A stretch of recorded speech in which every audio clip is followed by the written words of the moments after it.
welcome back to my channel. So for today's video, I'm so excited because I am so happy with how these turned out.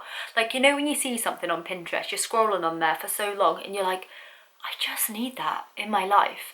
This is how I feel when it comes to these things. So yeah, I made these little candy corns over here. Absolutely love them. I've seen them on Pinterest for the longest of times, and sometimes, you know, when you make stuff and it just doesn't turn out the way you want it to, so you scrap it.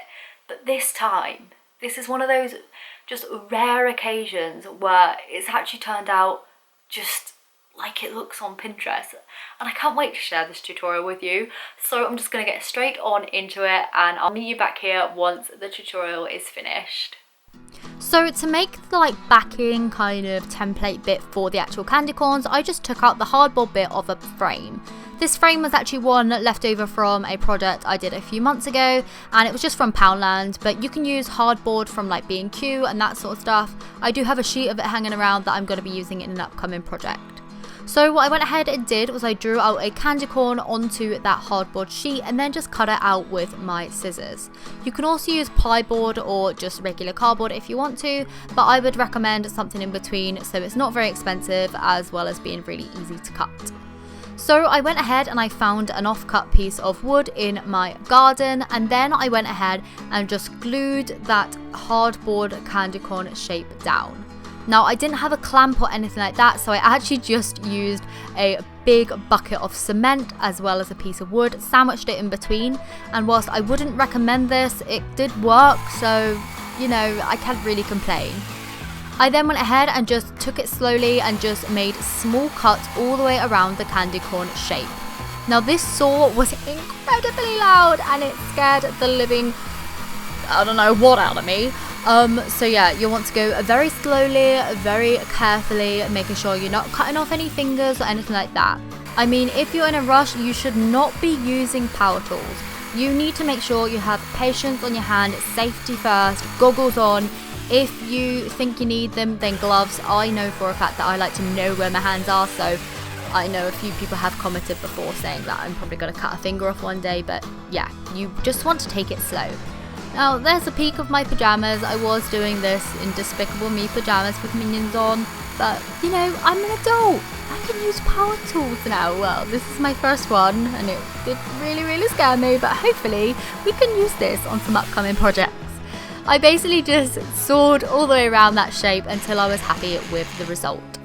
I then moved on and used this little tool with a little sanding thingy on the end. I don't know what this is called, but it was something we had in the cupboard because Tommy bought it a few months ago for something that I have no idea what it was actually for.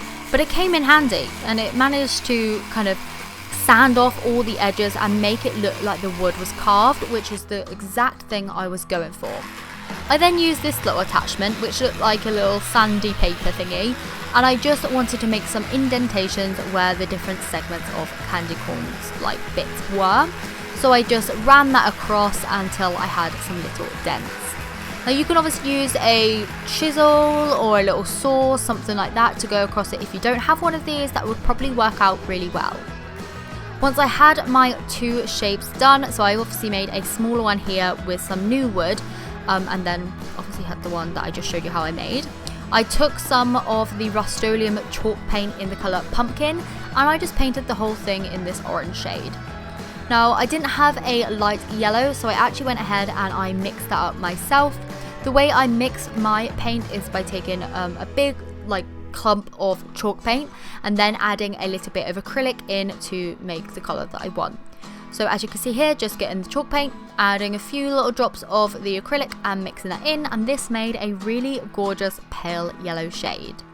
I then painted the bottom of the segment of the candy corn in that, and I actually made sure to make sure it's really opaque, but made sure to make the lines not straight, if that makes any sense. I wanted it to look like it had not only been a labour of love, it had also been quite rustic, quite thrown together. So I was trying to find the perfect balance between rustic and I've spent way too much time on this. Do you know what I mean? So I think that kind of helped.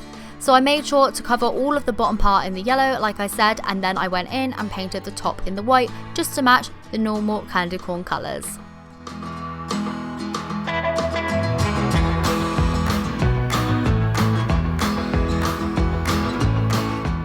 So if you want your candy corns to be really pristine and that sort of stuff, you can leave it here, but I'm going to take it one step further because I wanted mine to look really primitive, old, loved for many years, like I dug it out my great nan's like Halloween box or something. So I took some 60 grit sandpaper, really coarse stuff, and I just started rubbing all the way around the edges as well as focusing on like the little divides of colour.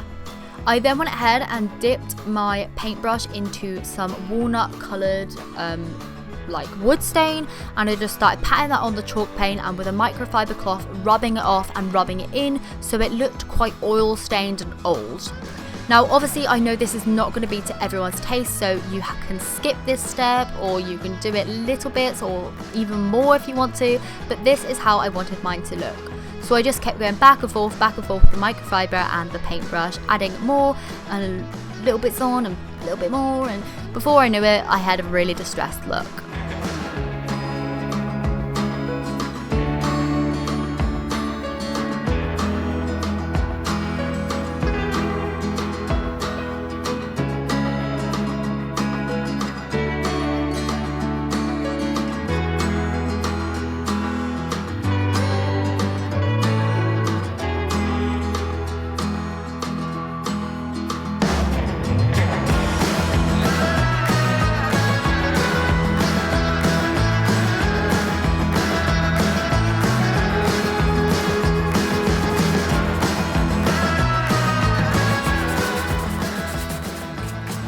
Now because the medium one was like really textured wood, the grain came out so much more. So I did actually go back in after putting all the stain on this one with some chalk paints just to dumb down some of that darker colours, because as you can tell, the one on the right here, like the bigger one that I showed you how to make, is a lot darker with the rusticness. Does that even make any sense? It probably doesn't, but the wood's showing through a lot more. So I actually just went back in, put a light coat of chalk paint back over it just to kind of bring the darkness down and make sure that they matched a little bit better.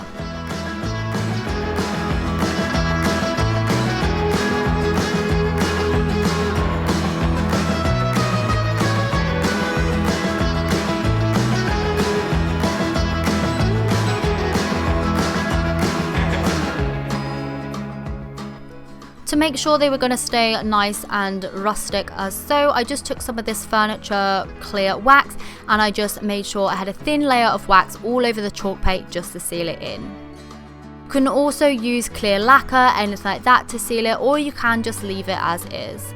I then went ahead and took some raffia and just decided to tie a bow around the bigger one, just because this is something that I've seen on Pinterest. I've also seen people use twine and that sort of stuff, but I felt like the raffia would tie in better in my living room. So I went ahead and just tied the bow around and then secured it down with hot glue, and then my candy corns were then complete.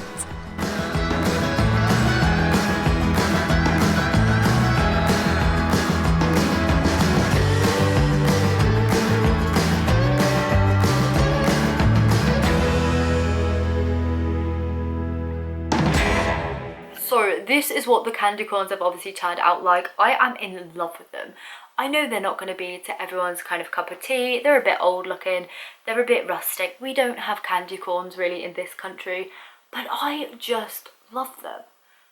There's just something about them. They've got that old, I found these in an old barn kind of vibe, haven't they?